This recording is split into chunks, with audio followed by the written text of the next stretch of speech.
Hola cuarto, ¿cómo están? ¿Todo bien? Acá en la primera video clase, apareciendo por fin. Espero que estén pasando su cuarentena de la mejor manera posible. Obviamente esto nos desorganizó la vida a todos y a todas, pero bueno, hay que llevarla lo mejor que se pueda. Como verán, puse este fondo porque es más intelectual, más de profe. Por eso me voy a poner acá los anteojos para ser un poco más serio.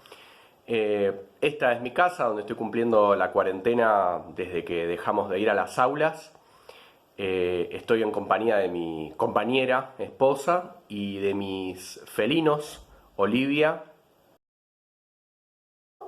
y Pantuflo.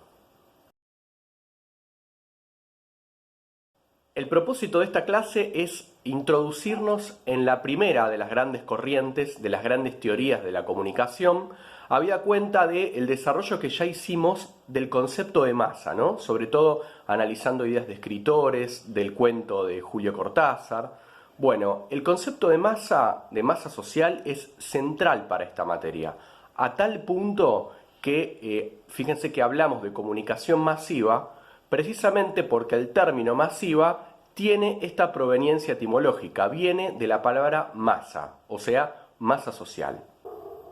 Como ya vieron, la masa, desde esta perspectiva que venimos trabajando, significa multitud o conjunto homogéneo de individuos no organizado, que no tienen proyecto común, o sea, no tiene nada que los una o que lleve a esas multitudes de la masa a organizarse. Para que el concepto quede más claro todavía, les propongo que salgamos de la teoría y que imaginemos una masa de harina o una masa de porcelana, por ejemplo. Verán que la masa es algo informe, es decir, que no tiene forma, que yo puedo moldear a mi gusto, por ejemplo, hago lo que quiero con eso, si quiero le doy una forma o no, o sea, lo manipulo. Esta es una palabra clave. Esta metáfora de la masa como material de cocina o de decoración, para referirse a la masa social, me parece súper claro, porque la masa social, además de su homogeneidad y de tratarse de individuos aislados, presenta desde esta visión que venimos trabajando otra característica esencial. La masa tiene entre sus individuos poca racionalidad, es decir, se guía por sus emociones y por lo tanto es dócil, es pasiva y acepta fácilmente lo que se le imponga sin razonar mucho. O sea, desde esta perspectiva, la masa es dirigible. La reflexión que nos surge entonces es, si estas masas van a ser las destinatarias, o sea, las receptoras de los mensajes y los productos de los medios masivos de comunicación. En aquel entonces, diarios y revistas, cine, radio y muchos años después, televisión. Para estas primeras corrientes o investigaciones de la comunicación, ¿cómo concebirían a los medios masivos? ¿Cuál sería para estas teorías su función? ¿Cómo verían a los receptores? Y en general nos podemos preguntar, para estas teorías, ¿cómo definirían a la comunicación en sí? Los medios de comunicación para estas primeras investigaciones tenían un poder muy fuerte para influenciar las conductas y las opiniones de la masa.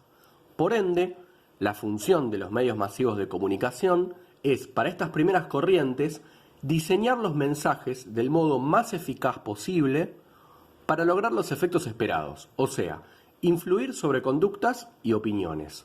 Y en conclusión, desde esta perspectiva, podríamos definir a la comunicación como una acción en la que el emisor busca dirigir los comportamientos sociales de los receptores a través de sus mensajes. En definitiva, la comunicación y los medios para quienes los poseen, ya sea el Estado o empresas privadas, se convierte en una poderosa herramienta de influencia social. Y así llegamos entonces a la primera de las grandes teorías que vamos a ver este año, que se llama, fíjese ustedes qué curioso el nombre, teoría de la aguja hipodérmica. Que en realidad tiene otros nombres, también se le dice teoría de la bala mágica, suena medio como película de Harry Potter, ¿no? Yo personalmente prefiero, como lo van a ver en algunos manuales, teoría de la aguja hipodérmica, porque como metáfora nos va a resultar mucho más útil para aprender sus conceptos principales. Hipodérmica significa que se pone debajo de la piel. O sea, para esta teoría, los mensajes de los medios de comunicación se nos inyectan, se nos inoculan en nuestro organismo. Y, extendiendo la metáfora, podríamos decir que a través de esa inyección, los mensajes de los medios masivos llegan a todo el cuerpo social. O sea, nunca mejor dicho, se incorporan.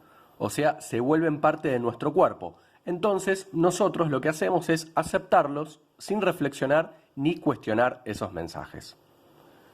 La teoría de la aguja hipodérmica toma entonces el concepto de masa social, que nosotros venimos trabajando muy bien, y sostiene que cada individuo de la masa es un blanco que recibe de forma aislada el impacto, o sea, la inyección de los mensajes mediáticos, ya sea de una publicidad comercial o un anuncio de un gobierno. Y que si ese mensaje es eficaz, entonces el receptor va a reaccionar tal y como el emisor lo espera. La teoría de la aguja hipodérmica fue elaborada por este señor, Harold Laswell, que fue un investigador norteamericano y teórico de la comunicación formado en la Universidad de Chicago. Fue la corriente que en esa época estuvo detrás de las publicidades comerciales y propagandas de gobierno en los Estados Unidos. Pero por otra parte, esta teoría también sirvió de base para diseñar las propagandas de los regímenes totalitarios en Europa. Bueno, hasta acá los principales conceptos de la teoría de la aguja hipodérmica, espero que hayan quedado más o menos claros.